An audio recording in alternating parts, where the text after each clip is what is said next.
All right, so we're doing a video here. I got my daughter MJ in the shop with me. Say hi, MJ. Hi. And gonna do a video today on how I do inscriptions and butt wraps. So what I've got here is I've been working with an awesome American-made company, Thrasher Rods, out of Woodland, Washington, on developing some American-style slow-pitch jigging blanks. And this is a prototype. It is a KB 702 slow pitch jigging blank, anyway, in the raw, in the sanded finish, really good looking blank.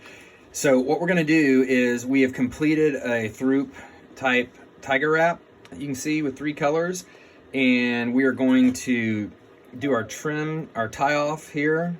I'm going to show you how I do tie offs with a kind of foregrip that goes over the butt wrap, and then show you how I center up and do my decals and my inscriptions. So hopefully this will help. Again, there's lots of ways to do this. This is just how I do it, and it works for me. I think the key is figuring out what works for you. And just as a teaser, I'll give you a little look at this handle and handle material. This is something pretty new and exciting that we'll be talking more about, I think, in the future, from the godfather of modern rod building invention, Andy Deere. Anyway, more on that in another video. But we'll go ahead and get started. All right, so here's just a rod I want to show what we're after. What I'm trying to do, and this is a Matagi slow pitch jigging blank in kind of a mahi-mahi color theme. But what you've got here is you've got this awesome Fuji PULS MPJK reel seat, and I love these because not only are they a very, very solid hookup and connection, but you have a nice non-corrosive nut. It fits all sizes of reels, from a small 300 size. This is an Accurate Valiant, made in the USA, 300, awesome slow pitch reel, all the way up to even like a size 6 or 800 will fit on this one reel seat, yet it's lightweight like a bass seat. And then it has this locking foregrip.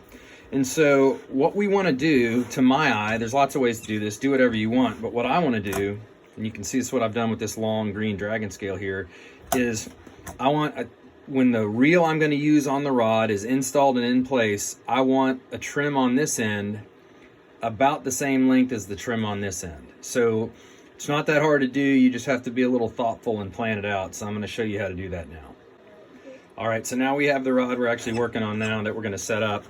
And before that, I'm going to tell MJ a knock-knock joke. MJ, knock-knock. Who's there? Interrupting cow. Interrupting Moo! You learned that one from me. I know, but now it's famous. All right, so It's not. here's what we've got. I learned it from you. We've got this Thrasher slow pitch KB SPJ 702 blank. And we have taken the actual reel we're going to use on this. And look, this is custom, right? So we purpose build things for techniques, and I am generally going to build a rod for a specific reel. You can build them sort of one size fits all, but I try to be as specific as I can. So when I put this Accurate Valiant 300 on the rod, and I tighten the nut, and then I take the foregrip we're going to use and put it in place, I'm now going to mark, and I'm just taking a scribe and making a gentle mark, and I know you may be freaking out, but that mark will disappear as soon as I put another coat of finish over it. So again, what we've done our decorative butt wrap. In this case, it's a 3-color tiger wrap. It gets some good movement. I don't know how well you can see that on the video, but it's really nice. So we've got our butt wrap done. Now we're gonna do the trim band on this end, and then I'm gonna match that with the trim band on this end that is as long from that mark as this one is finished. And then we'll have trim bands on both ends, and we can center up and apply our decal and our inscription. All right, so now what I've done is I've completed the tie-off wrap on one end down here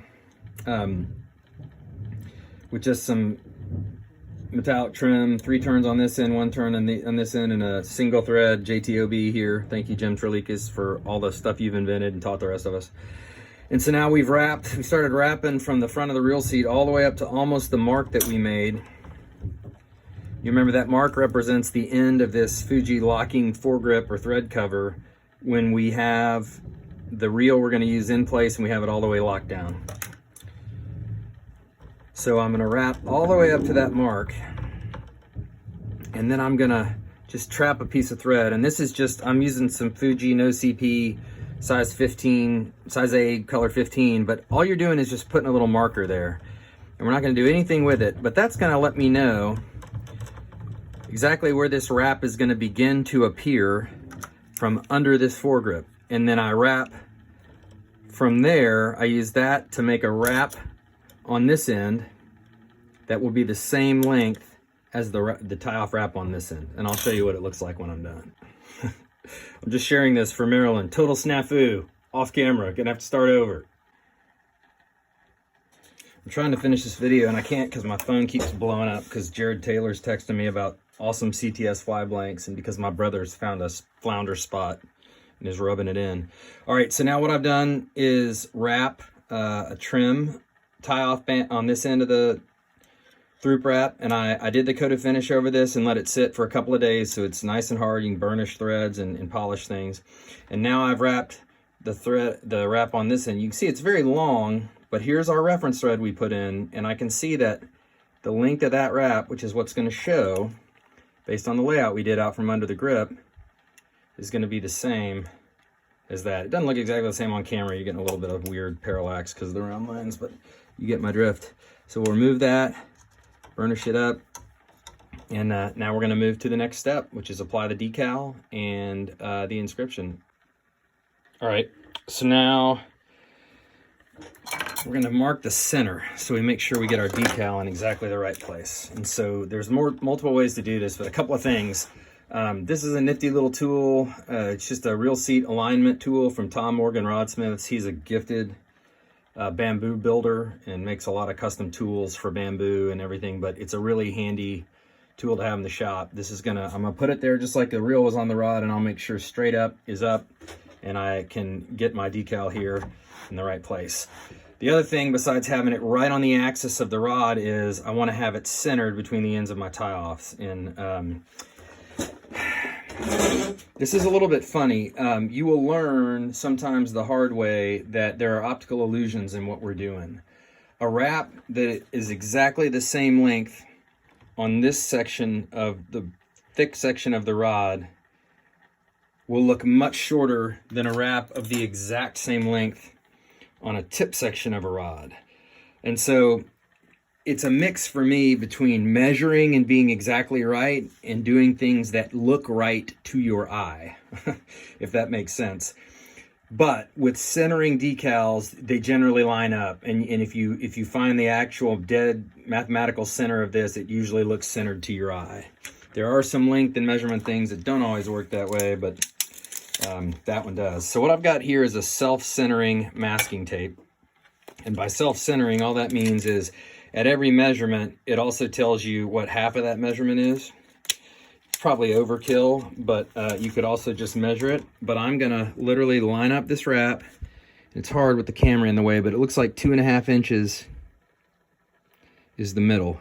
So I've got a piece of 1/8 inch painter's tape, which won't leave any residue, and I'm gonna mark it at 2.5 inches on the bottom of the rod blank. Now that looks centered to me. I'm gonna check, measure twice, cut once. I'm gonna measure again.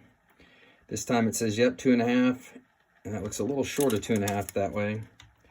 Do it again this way, yep, 2.5, and that's a little long of 2.5. So center it back up. I missed the mark a little bit the first time. Check it again. All right, we look good. And to my eye, not only does the tape measure say that's the middle, to my eye, that also looks like the middle. So now we're going to put on our decal. All right, so what I have here is part of a page of peel and stick decals from Decal Connection. If you're not getting your decals from Decal Connection, you should be.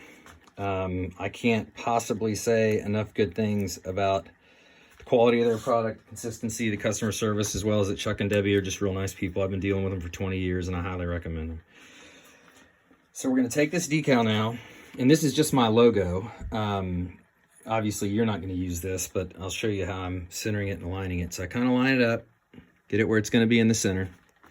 And then the way you apply these is you peel. It's got a transfer paper over the top of it. Golly, this is going to be hard to do on camera. Use a needle, a packing tool, tip of a scissor, tweezer. I'm just using that. Oh, I had it and I lost it. I normally do this under magnification, but I can't do that with the camera in the way. This is the most boring video ever.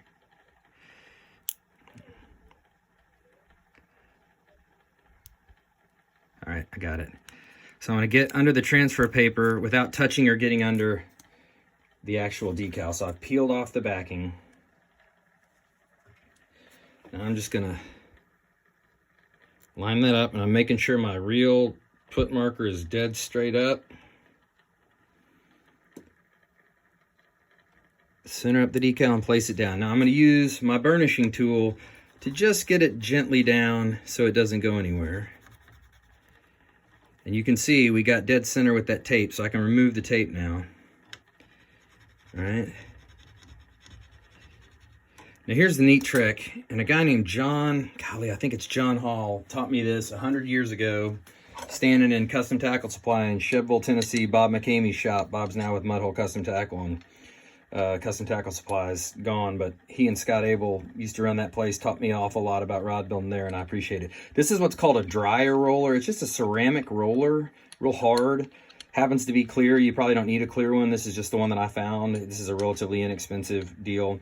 But now that I've got the decal tacked down, and again, Decal Connection uses the highest quality stickers, ink, everything. I've never had one come apart or had a problem. If you're not using decals, I don't know whether this will work for you, but this works 100% of the time.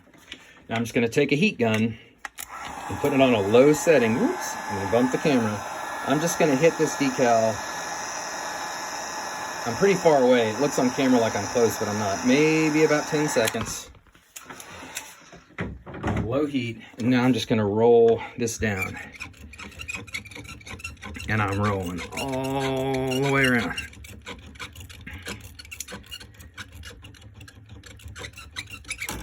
I think what that does is it softens up that finish a little bit underneath. It also softens up the decal. Now I'm just going to peel a bit of this transfer paper and remove the decal.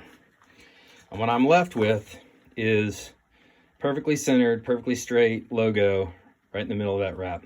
That's going to be centered between the ends of these when the foregrip's in place and the reels where it needs to be, and I'm going to have wraps on both sides that are the same length. Now we're going to talk about doing the inscription. Or actually, I'm going to put a decal on this. All right, now this is one of the rarest commodities in rod building. It's a Thrasher Rods decal. I'm just kidding, Jason Champion. Same deal. Just the trick with this is a long label, and you need to be really careful, because if you get it out of alignment at all, it's going to show. So again, I'm just trying to, and I'm sorry this is so slow on camera, but I just can't see with the camera in the way.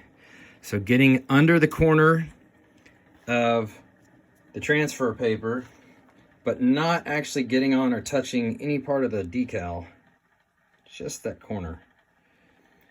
And I've got the rod with the trigger straight up now. I'm not trying to center this because I'm going to put it towards one end. If it's not straight, pick it up.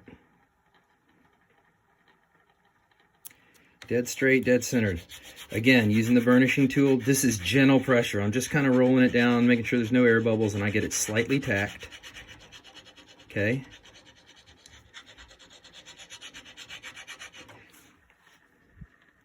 Now we're going to do the dryer roller. Maybe it's drayer. It's D-R-E-Y-E-R, I think. Heat gun trick. Moving the rod, moving the heat gun. I'm not too close. My hands could easily tolerate this heat. It's not a lot. But I am warming it a little bit. You can see the transfer paper begin to peel up a little bit. Now I'm going to roll this down. You got to get end to end, all the way edge to edge, and you got to pay particular attention to the edges and the seams. And sorry for the squeaking, but all right.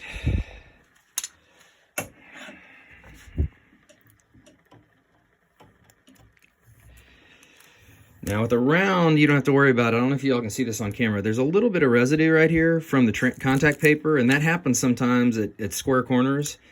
I'm just going to use this transfer paper itself, and look, it just picks that adhesive right up because it's the same adhesive. It wants to stick to itself more than it wants to stick to the blank. So now we have on one side a completely centered Faulkner Custom Rods logo, or your logo, whatever you get from Decal Connection. Then we have this, and I just want to put the model number, and I don't have a sticker for this because this is a prototype and we're working on developing them, but this one is money, I can already tell you, and 7 foot is a length that I love.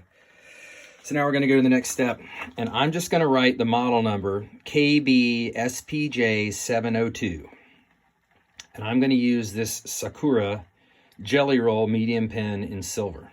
Silver to match my silver logo, and silver to match the outline of this particular Thrasher logo.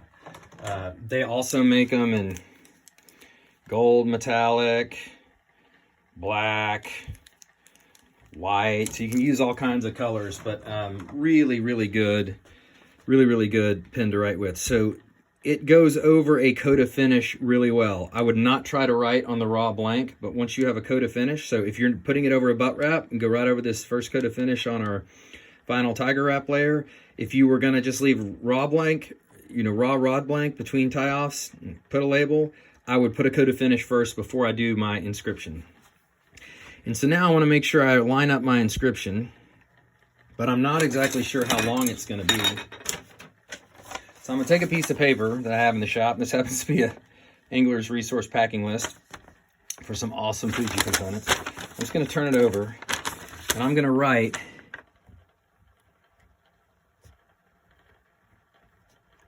KBSPJ702, the same as I'm going to write it on the blank. Now I'm just going to hold that up next to the wrap, and that's going to help me center it up and tell me exactly where I need to start writing. And I'm going to have to take this off camera because I just can't write with the camera in the way, but I'll come back when I'm done. All right, so now I turned it off because I just couldn't write with the camera in the way, but now you can see I've got my inscription. It doesn't really matter how long my inscription is. I write it down and I center it up based on my piece of paper, my test writing.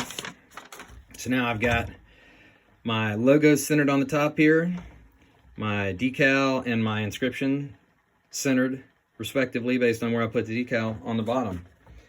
And we got us a good looking red, white, and blue, God bless Merca slow pitch rod. So what I'm going to do from here is go ahead and do my trim bands in the split grip area, and do some coats of finish to get this done, and I will I'll show it to you, and we'll wrap it up once that's completed. All right, so here we are a couple of days later. We've applied our final coats of finish. Took a total of 3 coats. We have a nice even with the reel installed here as designed, as it's going to actually be fished. We have a nice symmetrical length of the tie-off wraps on both ends. Nice level finish, looks good, we're happy. Hopefully this video was helpful. We'll do a quick wrap up. All right, so in closing, I have something on my shirt. Yeah, baby, Thrasher rods. So a couple of things to keep in mind. Hopefully this was helpful, shows you how I do it. There's lots of ways to do it. This works consistently for me, but a couple of quick call outs. Number one is you're gonna have better luck no matter what techniques you use, whether you're putting a decal or a logo down, or whether you're putting an inscription, if you will put it over a coat of finish rather than trying to put it directly on a rod blank. So trust me, I'm not gonna argue with you about it, just try it. And if you try to put it directly on the blank, you tend to have problems. Second thing is, every time before I walk down into the shop, I wash these hands. And that's what you need to do too. You need to wash my hands. I'm just kidding. You need to wash your own hands. Every time before you do thread work, before you touch the rods, before you mess with your inscriptions, decals, logos, you don't want to introduce contamination. And along those lines, final thing, I occasionally get people sending me these wackadoodle messages that they're wiping down between coats of finish or using a solvent. Do not introduce any solvent between any coats of finish, okay? You don't need DNA, you don't need IPA, you don't need acetone. Do not use solvents before your decals, on top of your decals, anything. Just stick to finish and you should be fine. hopefully this video was helpful. Appreciate you watching. Please like and subscribe. And if you have any questions, hit me up in the comments. And I'm always interested in hearing suggestions for other videos you'd like to see. Everybody stay safe. Thanks.